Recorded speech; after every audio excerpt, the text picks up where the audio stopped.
Phone call తో మీ బంగారాన్ని విడిపించి ప్రెజెంట్ మార్కెట్ రేట్ కే కొని బ్యాలెన్స్ అమౌంట్ ని క్యాష్ గా లేకపోతే సమానమైన బంగారాన్ని మీకిస్తుంది అక్షయ గోల్డ్ హబ్. పద్యాలు, గద్యాలు, కవి సమ్మేళనాలు, సాంస్కృతిక కళా ప్రదర్శనలు ఇలా ఎటు చూసినా తెలుగుదనమే. ప్రపంచ నలుమూలల నుంచి తరలివచ్చిన అశేష తెలుగు ప్రజలతో ప్రపంచ తెలుగు మహాసభల ప్రాంగణం అలరారింది. అమృత తుల్యమైన భాషణలతో అతిథులు, ఆకట్టుకునే ప్రసంగాలతో వక్తలు తెలుగు భాష మాధుర్యాన్ని ఆహుతులకు పరిచయం చేశారు. మాతృభాషలోని కమ్మదనాన్ని అడుగడుగున ఆస్వాదిస్తూ భాషాభిమానులు మురిసిపోయారు. తెలుగు ఖ్యాతిని చాటేలా గుంటూరులో 3వ ప్రపంచ తెలుగు మహాసభలు వైభవోపేతంగా సాగుతున్నాయి. సంప్రదాయ వస్త్రధారణలో భాషాభిమానులు సందడి చేయగా సంస్కృతిని ప్రతిబింబించే నృత్యాలతో చిన్నారులు ఔరా అనిపించారు. 42 దేశాల నుంచి తెలుగు ప్రజలు తరలి రావడంతో ప్రాంగణమంతా కోలాహలం నెలకొంది. భారీగా పోటెత్తిన సందర్శకులు తెలుగు మహాసభలకు, మాతృభాషకు జై కొట్టారు. లలిత సుగుణజాల తెలుగు బాల. సత్యసాయి ఆధ్యాత్మిక నగరిలో ఎటు చూసినా తెలుగుదనం సంతరించుకుంది. ఉత్తరాంధ్ర నుంచి రాయలసీమ వరకు అన్ని ప్రాంతాల నుంచి వచ్చిన విద్యార్థులు ఉత్సాహంగా పోటీల్లో పాల్గొన్నారు.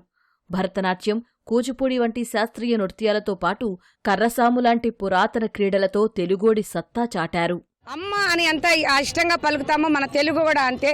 మన తెలుగు మన తెలుగు అనే వెనకాల మనం ఎత్తితే సంస్కృతి, సంప్రదాయం మరియు మన యొక్క కట్టుబొట్టు, మన యొక్క ప్రతి పిల్లలకు మనం ఏమి నేర్పించాలా, ఏం చేయాలా అనేది మన భాష నుంచే, మన సంస్కృతి నుంచి మన పిల్లలకు మనకు ఏం నేర్పించాలనే విషయంగా మనము ఇంత మంచి సభ ఏర్పాటు చేసినందుకు ఈ అవకాశం ఇచ్చినటువంటి పెద్దలకు మరియు మన గజల్ శ్రీనివాస్ గారికి థ్యాంక్ యూ సో మచ్. మేము భరతనాట్యంకి సంబంధించిన ప్రతిదీ చేస్తామండి. తిల్లాన, అలరింపులు ప్రతి ఒక్కటి మేము చేస్తాము. నాటకాలు కావచ్చు, పెద్ద పెద్ద కథలు కావచ్చు, 10 నిమిషాలు పాటలైనా కూడా చేస్తాము. మేము ఒక 30-40 ప్రదర్శనలు దాకిచ్చుంటాము. కానీ ఇది మాత్రం ఒక సంస్కృతి సాంప్రదాయంతో ఉంది కాబట్టి మాకు చాలా బాగా అనిపించింది. కవి సమ్మేళనాలు, పద్య సదస్సులు తెలుగు భాష మాధుర్యాన్ని రుచి చూపించాయి. తెలుగు రాష్ట్రాల నుంచే కాక ఛత్తీస్గఢ్, కర్ణాటక, ఒడిశా సహా పలు ప్రాంతాల నుంచి వచ్చిన గాయకులు తెలుగు పాటలతో శ్రోతలను అలరించారు. మాతృభాష ఉన్నతికి ఇలాంటి కార్యక్రమాలను ప్రభుత్వం పెద్ద ఎత్తున ప్రోత్సహించాలని ఆకాంక్షించారు. నిజంగా మన తెలుగు భాష అది ఎంత అమృతం వంటిదంటే, ఇవు విచారింప విశ్వమంత కానీ లేవు సముద్రం మేలిలా దాటితీవి ఆరుడ బల విక్రమాస్పదం పని నీ రూపం పెట్టిదో నిజముగా చూపి ఏను నా నిజ రూపం ఏర్పడి కానీ నా తలమానిక నీకు నీ అని నా హనుమంతుడు ఉద్దుండుడై పెరిగి అతి భీషణాకారుడు వచ్చినది అతి చిత్తము ఉంది అసిమానవత్ర వంజన పుత్ర. ఎందుకు నువ్వు మా రాముడివి బంటు అని ఎలా అంటే, ఈ విధంగా మన తెలుగు భాషలో ఈ విధంగా ఒక్క ముక్కని ఇంత పెద్ద పద్యంలో చెప్పొచ్చండి. అది మన భాష యొక్క మాధుర్యం.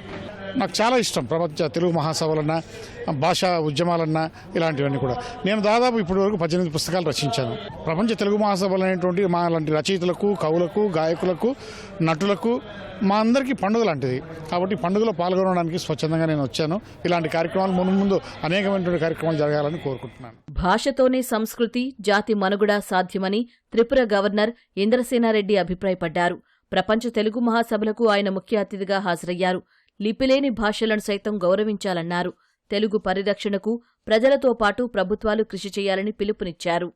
కనీసం మన పిల్లలకి వారంలో ఒక్కరోజైనా సరే తెలుగు మాట్లాడేటువంటి క్లాసెస్ కానీ, లేదా తెలుగులో చెప్పేటువంటి కథల్ని వినిపించటానికి కానీ, లేదా తెలుగులో పద్యాలు చదివించేటువంటి కార్యక్రమం కానీ చిన్నపిల్లలు ఉన్నప్పుడే ప్రైమరీ స్కూల్లోనే అలవాటు చేయాలని చెప్పి నేను మనవి చేస్తూ, ఈ అంగన్వాడీ సెంటర్స్లలో ప్లే మెటీరియల్ కూడా ఇస్తున్నారు.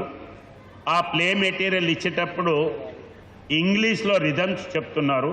ఈ ఇంగ్లీష్ రిథమ్స్తో పాటుగా తెలుగులో కూడా రిథమ్స్ని తయారు చేసి తెలుగు రిథమ్స్ని కూడా మీరు నేర్పించినట్లయితే దీన్ని ఫాస్ట్గా తెలుసుకుంటారు. ప్రభుత్వ పరంగా చేయవలసినటువంటి వాటిలో ఆ రకంగా ఆలోచన చేయాలి. తెలుగు భాషని ముందుకు తీసుకెళ్తారని చెప్పి ఆశిస్తూ, ఇంట్లో తెలుగు కార్యక్రమాలు ఏవైతున్నాయో వాటిని అలవాటు చేయండి.